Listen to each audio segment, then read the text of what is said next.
Season not going according to plan so far for the San Francisco 49ers. You know who else it's not going right for? The Miami Dolphins, the next opponent, Week 16 for the Niners. We'll start to preview that matchup and try to figure out what's going on with the offensive outage and some missing pieces and how it all comes together for the San Francisco 49ers down the stretch and into 2025 on today's Locked On 49ers.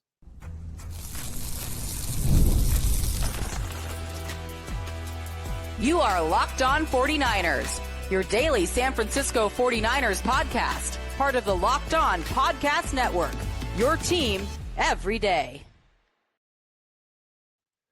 Welcome to Locked On 49ers. Brian Peacock and Eric Crocker with you as always at BD Peacock at Crocky209, a very special guest that we will introduce momentarily on this Wednesday episode. I do want to thank everybody for making us your first listen on the Locked On Podcast Network, your team every day. Welcome to all the new listeners as well. Hit that subscribe button on YouTube or wherever you are listening to this podcast. Today's episode brought to you by Prize Picks. Go to prizepicks.com/LockedOnNFL and use code all lowercase LockedOnNFL to win $50 instantly when you play $5. And now let's bring on today's guest. Nicholas Winkler, come on down. Can't believe it. Wow. Wink, how in disbelief are you watching the San Francisco 49ers in the rain muster all of 6 points while their opponents mustered all of 12 points in a field goal bonanza as the season washed away for the San Francisco 49ers? And guys just didn't even want to go out on the field and play in this must-win football game. I mean, it kind of sums up the season nicely, like kind of puts a nice little bow on it, right? It's like everything that can go wrong for the 49ers this season seemingly has gone wrong for the 49ers. Injuries, another injury. You get Dre Greenlaw back. You're like, yes, look at this guy. Where's he been all year? He's on fire. And then he leaves as well with an injury. It's like, if you want to pick up the whole 49ers season, put it in a nutshell, take a look at it, be like, that is it right there. It was that football game. You couldn't get any offense going, drop balls, bad missed blocks. And then on defense, you couldn't get the big stops. You kept them out of the end zone. That was fantastic. But you couldn't really get any big pressure on Stafford. And it just, and the Campbell stuff like that is just the most ridiculous thing I've ever heard. Like that's childish stuff. That's elementary school. Like, he took my spot. Now I don't want to play. Come on, man. Like, grow up. That was bad. That was just, I'm glad that's not in the locker room anymore. I'm glad I didn't just cut him so we can go sign elsewhere. Like, I think the 49ers handled it properly.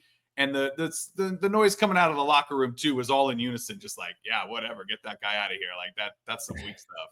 It was pretty telling how straight up everyone was talking about him. And then again, the next time the locker was open, they're saying the same stuff. And so, yeah, not a lot of fans made in the locker room and in the fan base from Devondre Campbell. Really an odd situation. Crockett talked about a player not wanting to come out of a game for one of his high school teams, which is something you can kind of work with. You can't really work with the guy who doesn't want to go onto the field and play. And by the way, welcome back, guys, with your outages. Wink had a power outage. Croc had an internet outage this weekend. We've had some weather that I think the rain is over, at least where I'm at. It still looks like it's about 2:00 in the morning with how much lack of daylight there is right now. Some dark times right now in the Bay Area with the San Francisco 49ers and the offensive outage they have gone through. I think there's a fascinating stat that I want to start with. And Croc, can you point to this reason as why the 49ers are not good? And the fact that 40 touchdowns were accounted for last season by Christian McCaffrey, Brandon Ayuk, and Deebo Samuel. And this year, those three players, mostly because they haven't played, have accounted for 2 touchdowns. Does that tell the story of the San Francisco 49ers for you? Is it enough to say, well, you don't have this guy, so you can't be good anymore? Because if that's the case, what does it say about the other guys? What does it say about Kyle Shanahan's ability to put together an offense? What does it say about the players you still have? What does it say about your quarterback? So it's like, it's a double-edged sword here if we're going to start pointing blame at players who were not on the field for the San Francisco 49ers this year. Yeah, I think that's the low hanging fruit, right? To talk about the guys who either aren't out there or haven't been productive while being out there, aka Debo Samuel. All right, but I'd say it's more so about the guys who either haven't or have stepped up. And I think guys like Juwan Jennings, he stepped up. He's done a terrific job. George Kittle, he still looks like George Kittle. He's being productive out there. So obviously, it's going to hurt any team to lose some really key contributors or have a guy that takes a massive step back in the sense of his production. But as a coach, you have to find the guys that, all right, if this is what my situation is, who is going to step up for me? I referenced yesterday, we talked a little bit about Baker Mayfield and some things that they were being able to do. And, Baker threw four touchdowns Sunday evening and on my bench in my fantasy league. Not cool, but I still won. All right, I'm still won, so I'm good there.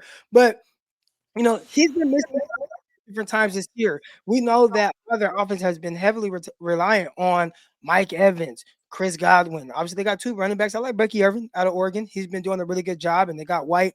But they've had to figure out a way to try to stay afloat during that time and not trying to crap on Kyle Shanahan. A lot of people have kind of dumped on him right now.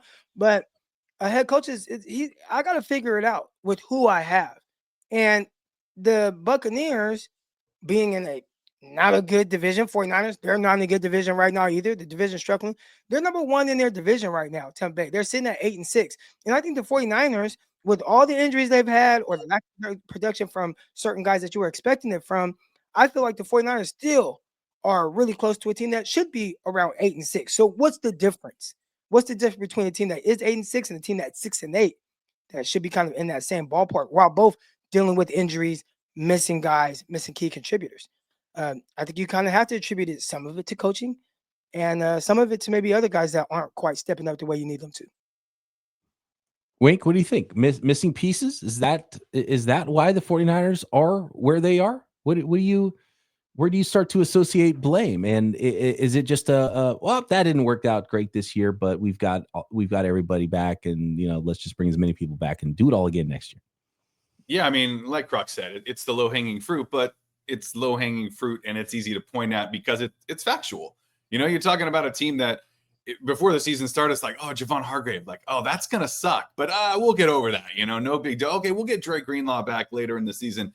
It'll be fine. And then this Ayuk stuff stretched out, right? And it was just like, oh, man, that sucks. And then, oh, wait, week one, we don't have McCaffrey? Wait, where did that come from? And it's just like, it just kept piling up. And then Trent Williams went out, and it's like, and then Hufanga was like, he came back and then he left again. And then Fred Warner broke his ankle and he's out there playing on it. And it's just one thing after the next. And then my guy, Mitch Wishnowski's been out, for the past 4 weeks too, which is a huge loss for this 49er team. So it's like, you can say it over and over again that injuries will kill a football team. But you got to look at a team like Detroit, who's had more injuries, more guys on injured reserve than the 49ers. Yeah, they're not all Pro Bowlers. I have it listed right here. I actually just had that pulled up. They're missing 15 players on defense that are on IR, and then they just lost their running back Montgomery for the rest of this. And they're 12-2 regular season as well. Yeah, 12-2. So you got to deal. You said it, Croc. You got to next man up, right? As the head coach, you got to be like, who can I fill in there? And if you don't have those guys on your roster, you got to be able to go and find them. We saw a couple other huge guys step up too as well this year. You talk about Juwan Jennings. How about Jordan Mason? What he did for this football team? How about a guy like Isaac Guerrero, who all of a sudden is just like, oh, I could be a superstar in this league if I could just stay healthy. Like, guys have stepped up for this football team. D. Winters played pretty well on defense as well, filling in there a middle linebacker. So guys step up and guys can help you win football games. And unfortunately for the 49ers, you said, what's the difference between an 8-6 team and a 6-8 team? I guess it's just, are you a good football team or are you a bad football team? And it sucks as a 49er fan to have to say it. And it's going to kill me to say it out loud, but the 49ers just aren't a good football team this year, and it sucks. And they're losing games in ways that good football teams shouldn't lose games. When you have a quarterback that should reset the market, he puts his cape on in the fourth quarter and you go win a game. And you're well coached in the fourth quarter, you go win those games in the margins. You don't lose the games in the margins. And the 49ers, despite all their players and losses, have led a lot of their losses in the fourth quarter, still lose those games. And so that becomes a big problem for me. And obviously, you want to have all of your weapons at your disposal. And the 49ers are a better team with a healthy McCaffrey and a healthy Brandon Ayuk. But if you need all of that, if you need a Hall of Fame offensive lineman and the best tight end in football and the best running back in football, and you need 2 stud wide receivers, and you see where I'm going with this. If you need all of that, well, how great of an offensive coordinator are you if it falls apart if you don't have all of that? How great of a quarterback are you if you don't have all of that? Which leads me to my next topic, guys, which is Brock Purdy. Croc and I have talked a lot about this. Wink, as your resident voice of the fan. Next, let's talk Brock Purdy, where you think he sits. Should he reset the market? Is he in the NFL's elite at quarterback, will lead this franchise to glory with that kind of a contract? Let's get to that next.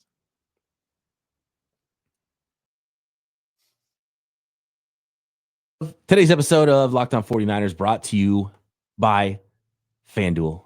And get ready to tackle all the NFL action right now on FanDuel, America's #1 sports book. And by the way, whenever we reference a line on the podcast here, which we do occasionally, especially when we're breaking down football games, I do a lot on Peacock and Williamson. We make picks every single week for every single game. The lines always come from our friends at FanDuel because you can get on all the action at FanDuel.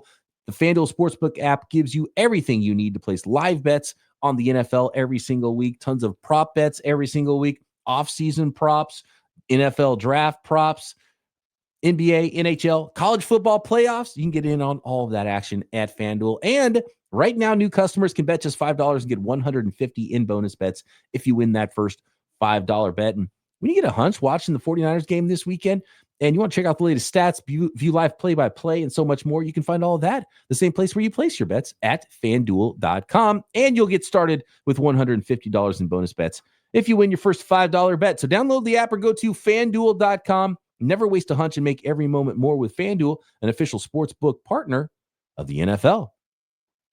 Speaking of college football playoffs, the college football playoffs are back. It's that time of year, and you can catch it all TNT style. The new expanded 12-team format. I'm super excited about it. Guaranteed to be bigger and better than ever, bringing you all the hard-hitting and high-flying excitement that you love. TNT Sports coverage of college football playoff begins December 21st, starting with the college football playoff kickoff show presented by AT&T at 11 a.m. Eastern, leading into the first matchup, Southern Methodist University SMU Mustangs battling the Penn State Nittany Lions at noon Eastern. Then the Clemson Tigers look to upset the Texas Longhorns in a showdown at 4 p.m. Eastern. Don't miss a moment of the action. Watch the college football playoff presented by Allstate live on TNT, True TV, TBS, and Max.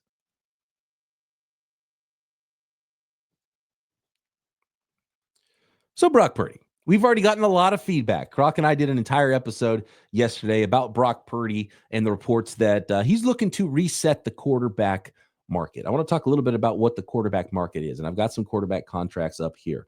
But big picture, Wink, what do you think of when you think of Brock Purdy and resetting the quarterback market? And where is Brock Purdy for you? I think we all know that he's a good quarterback, right? But how good is he? And is he the guy that we just set the table of what it looks like without some of the Avengers, as they're known, on the 49ers offense? Well, you're not going to be able to pay as many Avengers in the future, like 2026. Probably not going to be a lot of Christian McCaffrey. It's not going to be a lot of Debo. So it's going to be like, whoever you develop, a Pearsall, and maybe Juwan Jennings still around, maybe not. Brandon Ayuk, Brock Purdy, that'll be the offense, right? How much different is that going to look? And is Brock Purdy the guy to pay the elite money in the NFL and reset the quarterback market? It's hard to say yes to that, just based on this season. If you asked me this after last season, it would have been a much easier question. It would have been a much different question. It would have been like, yeah, give this guy whatever he needs. He's incredible. He knows exactly what to do in this system, but he had all his healthy weapons. I mean, you keep mentioning it over and over. When you have all this stuff at your disposal, could any quarterback be that good with all of those guys around him? Look what Sam Darnold has done. And going over to Minnesota, he's got some great weapons over there too, and they've got a great defense, and they're sitting atop, the NFL right now, not at the top, but they're a playoff team. They're going to make it. They might even host a game or two there in the postseason. So it to me, you can't pay Brock Purdy top of the line money and expect to still have the number one paid tight end and the number one paid middle linebacker and the number one paid left tackle and number one paid running back. And, like you just can't do that. They were able to do that the last few years because they've been working on this rookie contract. So I'd love for Brock Purdy to stick around. But what I think could happen is Brock Purdy could be like, I want to reset the market. I'm going to hold out. And they'd be like, oh, go check it out. Go see what's out there for you. And they'd be like, oh, people are only offering $20 million a year. Like nobody really wants Brock Purdy to come lead their football team because maybe they do think he's a system quarterback. Maybe they do. There's a reason he was drafted so late in the NFL draft, right? I mean, you're talking about a guy who doesn't have all the measurables, who doesn't have the arm speed, but his brain is what's so important, how he can quickly figure out what a defense is doing. But it's funny, as 49er fans, we expect Brock Purdy to be perfect because of what we've seen in his past. Like what happened on Thursday when he threw that interception at the end of the game. You're like, no, Brock, what do you do? Well, I mean, Brock doesn't make that many mistakes in a football game, but when he does, 49er fans, like they put them under the microscope and they're just like, oh, this guy, oh, don't pay him because of that. Everybody throws interceptions in the NFL. It happens. Guys have devastating throws like that. That wasn't what cost the 49ers that football game. The entire game cost the 49ers that football game and how they paid. I like Brock Purdy. Do I like Brock Purdy for $50 million, 50 plus a year? No, I don't even like Brock for $40 million a year because you need to invest that money elsewhere. Like you want to pay Brock Purdy $35 million a year? That's a lot of money at the quarterback position. That's a ton of money. So for me, you want to pay him big bucks? I say let him go test the market. One thing that you just talked about, you said, can anybody play in this offense with those weapons? And I think we've seen like the answer to that is probably no, right? Yeah. Like it takes a certain type of quarterback or a certain caliber of question. I think the question should be, can a legit starter play in this offense and have success with those weapons, with that defense, right? Because even last year, people felt like the defense potentially kind of, took a little step back. But even then, statistically, they were still one of the best defenses in the NFL. So, could anybody kind of thrive in that type of situation? And I would say that it's more of a good starting quarterback. And I think that's what Brock Purdy is. So then it's like, all right, if he's a good starting quarterback, how good is he? What tier of caliber quarterbacks are we putting him in the range of? And in that range, you can find a bunch of different type of quarterbacks. What are those guys doing? What are they getting paid? And what are their situations? So guys that we brought up, right, with some of the guys, Tua, he's in that range. How much is he getting paid? And are the Miami Dolphins happy with how much they paid him? Are the fans like, okay, it was 100% worth it to pay Tua Tagovailoa $52, $53, $55 million per year? You look at a guy like Trevor Lawrence, and I think Brock has played better than him. Oh, yeah. And he's getting, 55 million, whatever it is. Are the Jacksonville Jaguar fan base, is the organization happy with how much they paid him? Or you look at another guy, like we mentioned earlier, Sam Darnold, we brought up Baker Mayfield. What are those guys getting? Now, obviously, what Sam is getting right now, it won't be that next year. He's getting paid $10 million to play this season. He has been a solid-looking starting quarterback in a situation with a good defense and good weapons. And what do you know? The Minnesota Vikings are 12-2. All right. They're one of the top teams in the NFC. And I'm not saying it's all him, but competent quarterback, solid quarterback, good situation. They're playing very well. So now, Baker Mayfield, talked about him, injuries, dealing with those things, still number one in the NFC South. So when you're looking at quarterbacks that are kind of comparable to Brock Purdy, if he's not in the elite class, where does he fall financially? And if he falls somewhere between Baker and Sam and kind of more in that range of quarterback, or even Tua, who has played well at times, right? In that range of quarterbacks, what do you feel comfortable paying that guy? I would say Tampa, they probably feel like we're not overpaying for Baker Mayfield. Yeah. Right. And he's been able to kind of keep that team afloat, going to play, do those things with that team. I think Brock, financially, you probably feel more comfortable with him being in that range. But how do the 49ers get to that? Or do you just say, nope, we're going to do like the Miami Dolphins and we're going to do like the Jacksonville Jaguars and pay you top of the market money because you're the next guy up? And if you are going to do that, how has that affected those teams? I think Tua is a really good comp for Brock Purdy, and it just so happens the Miami Dolphins and Tua Tagovailoa are going to be hosting the San Francisco 49ers. So we're going to see Tua against Brock. And it's interesting because the Miami Dolphins, very similar situation the Niners, had some hope, got completely knocked out last week with whatever remaining hope they had to do something this year and go make the playoffs. So let's talk a little bit about Purdy versus Tua. I want to get into Tua's contract specifically just because I think as a player, he's a really good comp to Brock Purdy, and especially with the way that the offenses are put together with Mike McDaniels and a lot of the talent that's on the Miami Dolphins football team, and a team that has also struggled this year versus expectations. And of course, 49ers versus Dolphins in week 16 next.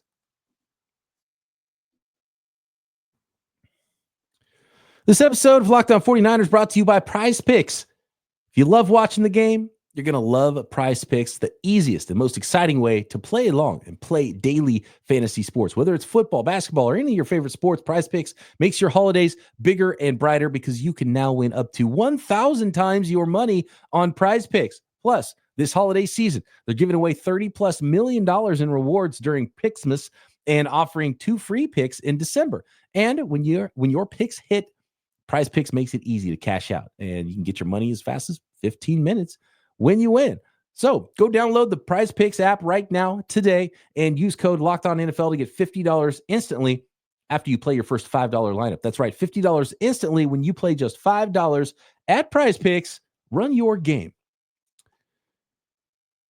Did Rocket Money help you find any subscriptions you forgot about that you were paying for maybe twice or sometimes maybe 3 or even 4 times? Because it happens, and surprisingly, it happens quite often to some folks. And sometimes you have a few subscriptions you didn't even know that you were paying for, that you were still paying for, and Rocket Money makes it easy to track them all down. It's like having a personal assistant for your finances. Rocket Money is a personal finance app that helps find and cancel your unwanted subscriptions, monitors your spending, and helps lower your bills so you can grow your savings. It brings everything together in one place, whether it's subscriptions, your spending habits, or even the goals you want to hit this year. Rocket Money has over 5 million users and has saved a total of $500 million in canceled subscriptions, saving members up to $740 per year when using all of the app's premium features. So cancel your unwanted subscriptions and reach your financial goals faster with Rocket Money. Go to rocketmoney.com/lockedon today.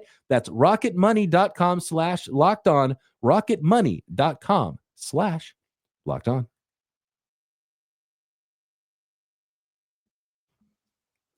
All right, here's the Tua Tagovailoa contract. And look, again, we talked about this a lot, and Brock Purdy setting the mark, like Brock Purdy being the highest paid quarterback in the NFL. It doesn't add up to me as much as I like Brock Purdy. And it's amazing how big that gap is, right? Oh, it's like he's either severely underpaid at $900,000, right? Or he's the highest paid player in the NFL. The finances and the some of the things that happen in the NFL with contracts and the economics is just kind of wild to me right now. And I think Brock Purdy is a really super interesting test case for all of this, because I don't think Tua is worth the money he got either. But the other side of that coin is, okay, so don't have that quarterback. Now what are you going to do? You're going to go back to the well, and now you're going to end up with Marcus Mariota and Jarrett Stidham and Drew Lock. And like, is that what you end up with the quarterback? Because you definitely don't want that. I think every 49ers fan out there would be like, oh, yeah, okay, just give him $60 million. Like, I don't want to go through what we've seen teams like the New York Giants go through a quarterback and the Los Vegas Raiders go through a quarterback, right? Because that's just a disastrous scenario. And there are other options. There's other doors. It's not just door A and door B. But let's get to Tua. Tua, $53 million per year is what his annual average salary is. He's of that 4-year contract, 53, so $212 million total value of his 4-year extension, and $167 million total guarantees, and the fully 100% guaranteed portion is just a little under half of that total value at $93 million.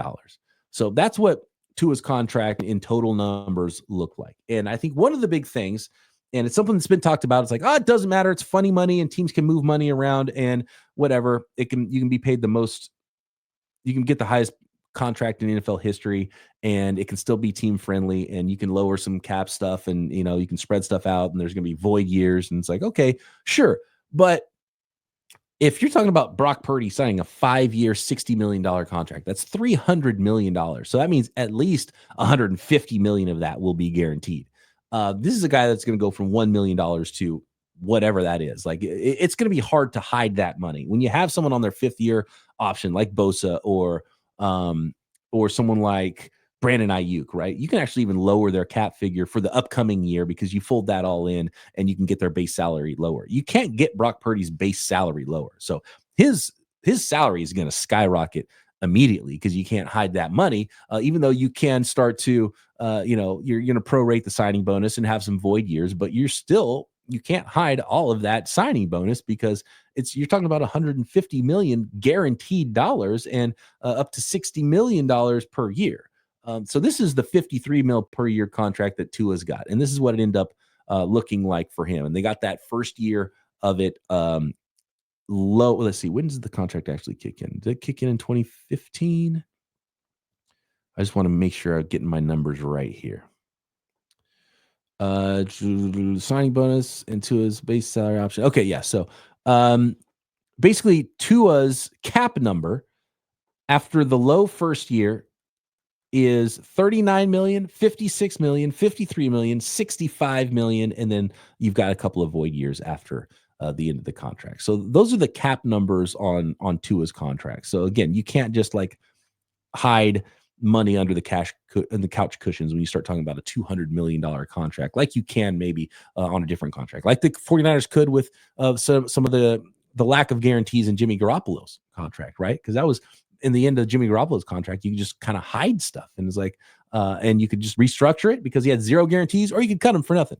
In a contract this big, it's a little bit more difficult. And you're not going to have those like, oh, well, we can just cut him now and it's over, right? Maybe there's some big balloon year at the end, but would Purdy's agent even be okay with structuring a contract like that? And it's not like he's gonna have a $60 million per year contract and then none of it's guaranteed. It's like, oh, we'll just cut him in 2 years. Like that's not going to happen. So it starts to get a little bit difficult when you start talking about $200-300 million contracts.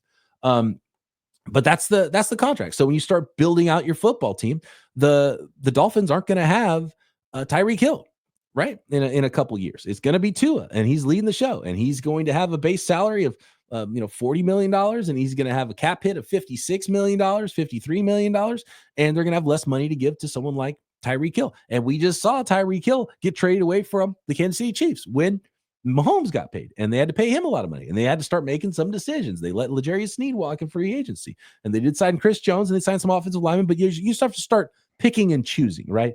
And right now, and obviously there's the injury stuff with Tua and the unfortunate concussions that he's gone through, but the season hasn't gone great for the Miami Dolphins under Tua with his new contract. And it's not because of the contract necessarily, but it's interesting that if you give Brock Purdy $1 more than Tua, well, the Dolphins are kind of a year ahead of that schedule, or a couple years ahead, and you can start to look, okay, well, let's watch what the Dolphins do. And the 49ers are kind of in the rear view of that path of paying a quarterback who might not have a Superman cape, right? So when talent around them starts to fall, it starts to look a little bit like it looks for the 49ers in 2024. And that's the reservation I have in paying Brock Purdy top of the market money is, okay, the 2024 49ers is what you can expect in 2026 and 2027. And that's where it starts to get a little bit dicey. As far as or at least be closer to that than maybe what we've seen in the past, because you're going to lose some players, but you'll replace them with some guys that step up and are somewhat productive now. But if they don't hit on those guys, do you have someone that can kind of steady the ship during that process? And when you look at, again, we're not trying to compare Brock to guys like Josh Allen, but when you look at Josh Allen in the midst of a lot of turnover at the receiver position, losing Stephon Diggs and having guys out there like Keon Coleman, who's not the best rookie, having guys out there like Amari Cooper, who you trade for to really help the situation, but he hasn't quite. Josh Allen still looks like the MVP of the season, but between him and Lamar Jackson right now, they probably have the highest odds. So again, we're not saying Brock is that guy, but if you are going to not have guys playing at the best in certain positions where you feel like you need it, can the quarterback still make it to where you're 8-6, 9-5 instead of 6-8? And I think that's the question with Brock Purdy. Yeah, for me, Because he's had those opportunities. He's had. Oh yeah. I just posted something on Instagram, and it was like, it was like, God, if you ask for patience, he doesn't give you patience. He gives you opportunities to be patient with, so you can kind of learn to be patient, right? And when you look at Brock, it's like, you don't want to put him in the position, like you don't want him to have to be the savior, but you'll put him in those kind of positions where, hey man, there's some things around you. Hey, I'm gonna put you in this position to see how you handle it. And I would say this year, when he's had those opportunities with a less than stellar cast because of injuries or guys not playing as well as they can, I don't know if he handled it the way you ideally would like to see in that situation. And I think last game was like kind of a perfect example of that, where, man, your season's on the line, things aren't clicking, guys dropping balls. Can you figure out a way? Hey, I'm not asking you to go 17-0 right now, but can you figure out a way to just win this game? And I would say in those moments this season with the issues around him, I think he added to the issues as opposed to help the 49ers feel more comfortable paying him top dollars, as if he is one of these other guys that can help in that situation. My issue with paying a quarterback top dollar is that when you look at the top 5 quarterbacks that are getting paid right now, 4 of them, their teams aren't even sniffing the playoffs, right? I mean, you're talking about the Cowboys, the Bengals, the Jaguars, and the Dolphins. I mean, those are 4 of the top 5 quarterbacks. And when you pay that much money to a quarterback, you got to take it away from everywhere else on the team. And that's really going to set you back a notch. And yeah, it's cool. You want to get that franchise quarterback and have that guy that's going to do that sort of thing for you. Well, if they don't do it, or even if they attempt to, I mean, Joe Burrow's having an amazing season. He's putting up ridiculous numbers, but they're still losing football games because he can't play both sides of the ball. So for me, you can't reset the market with Brock. You just can't do it. I really hope the 49ers don't do it. I love Brock Purdy. I hope he stays a 49er, but not at $60 million a year, not at $40 million a year. Like, it's just. So what do they do because I think Peacock said it earlier, where you don't want to have to go to the Mariotas of the world and some of these other quarterbacks. So, all right, you don't want to pay Brock top dollar, and you have those conversations this offseason. They don't sound good. It's like, all right, he doesn't want to play on his fourth year, or even if he does, he's not going to want to sign the long-term extension. So, all right, hypothetically speaking, you're looking for a way to get out from underneath Brock Purdy in some alternate universe. How do you do that while still staying competitive with really an aging roster as well? Yeah, I mean, that's the question, right? Going into the season, we're like, is this the Super Bowl or bust kind of season for the 49ers? Because we knew they were going to have to do something at quarterback after this year. I mean, do you hope that Brandon Allen can develop into that guy? Do you hope that he is the guy? Do you inquire with Atlanta about Kyle Shanahan's crush Kirk Cousins, because they got their guy, Nick's. He looks terrible right now too, by the way. But he is. You're right. But would he be better in a Kyle Shanahan offense? I mean, I'm not saying that that's the answer, but maybe those are the questions you have to start asking, is like, who else is out there? Who are these other guys that maybe are a little bit underpaid on their teams, maybe would come over and do better for us? I mean, we have reclamation projects. I know this is a horrible suggestion, but a guy like Zach Wilson, right, who's a backup in Denver right now, who is a highly touted prospect coming out of BYU, number 2 overall pick. He's doing nothing right now. Do you bring in a guy like that and hope you can figure it out? Because they did it with Darnold. They brought in Darnold. He played a little bit well, and then he went somewhere else and did great. Like, I'm not saying those are the answers, but the 49ers need to ask questions like that. I think that Darnold and the Vikings are so fascinating because they've got a good head coach and a good offensive mind. And I think there's a lot of similarities under Kyle Shanahan with Brock Purdy and Kirk Cousins. And then Sam Darnold was just on the 49ers as well. And you look at that swap. Okay, Kirk Cousins is going to go. We're going to have Darnold be the stopgap. And then we drafted a first round quarterback. And then you see how Darnold has actually played better than Kirk Cousins. Right. And not saying that Darnold would be better than Brock Purdy, but is there some similarities there where you would pay Darnold a lot less? And it's not saying, hey, I'd rather have Darnold and Brock Purdy. But if there's significant difference in how much you're paying these guys and length and total dollars and guarantees in the contracts, and I think there probably would be, it went just fine for the Minnesota Vikings, who are 12-2 right now with Sam Darnold, right? Could it be just fine for the San Francisco 49ers too? And that alternative, if you have like a true answer, it starts to make some sense. You can still draft and develop another guy underneath. There's a guy you like, Peacock. I mean, we'll get into him in draft season, but yeah, Peacock has identified the Kyle Shanahan quarterback. There's a quarterback in college football right now. I can't believe people aren't talking about him, especially as it concerns, a Kyle Shanahan type quarterback. He is the love child of Brock Purdy and Kirk Cousins. Like that's what he. And he checks the Bill Parcells rules. The Parcells rules, he checks those off. Yeah, like started a lot of games in college. He's accurate, anticipation. He's actually physically probably more gifted potentially than both Cousins and Brock Purdy coming out as well. Not even close to the first round conversations or anything like that either. So interesting. Let me put it. Let's see if anybody can guess who that quarterback is. By the way, let us know in the comments or at BD Peacock. Should we tell him height, weight, 6? No. I don't want to give him too many. I don't want to give him too many clues. I want the college tape heads, the draft nerds, to come out and tell me who they think this quarterback is that I think is the Shanahan quarterback. I mean, I haven't even watched them all. Maybe there's some other ones, but this guy is like, okay, Kyle Shanahan's going to like this guy a lot. But I'm not saying the 49ers are like, okay, see you later, Brock. Let's just see what happens. Let's wing it. But there might be some legitimate answers. Maybe Kirk Cousins is one of those. Kirk Cousins is playing awful right now, by the way. You can get him for probably pretty darn cheap this offseason because the 49ers go full circle on that. And like they're not going to. It's going to be Brock. But I think it's kind of crazy. And I crushed. I don't think the Dolphins should have paid what they paid to Tua. I absolutely have been crushing for years the New York Giants. It's like, what are you doing with this Daniel Jones? You're marrying Daniel Jones? Like, what are you even doing? Right? And like teams just don't have the guts to open up door number 2 at quarterback. And if you have a truly elite quarterback, and I don't think Brock Purdy's in this group, if you have a truly elite quarterback, you can't overpay him. And you could never pry that quarterback from another team's paws, right? But if you're not in that group,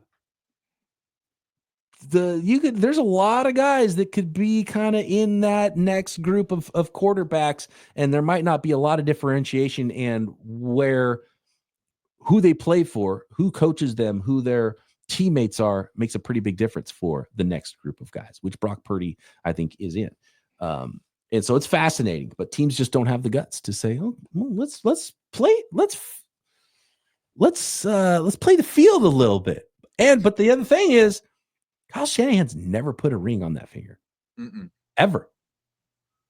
Brock Purdy's the guy. Is Kyle Shanahan getting married? Is Kyle Shanahan going to walk down the aisle this offseason? I don't know. I think it's fascinating. We'll see how it goes with Brock Purdy and the contract stuff. Miami Dolphins coming up. Mike McDaniel. I don't know. Real quick, guys, and we're out of time, but Wink, is the league doing something, or Crocker, whichever one of you guys has an answer for this? The Shanahan side, the McVay side of the tree is doing a lot better than the Shanahan side of the tree offensively around the league right now. Is there something to that? Is that just a weird coincidence? Like McDaniel, Slowick's worse offense is worse in Houston than it was last year with CJ Stroud.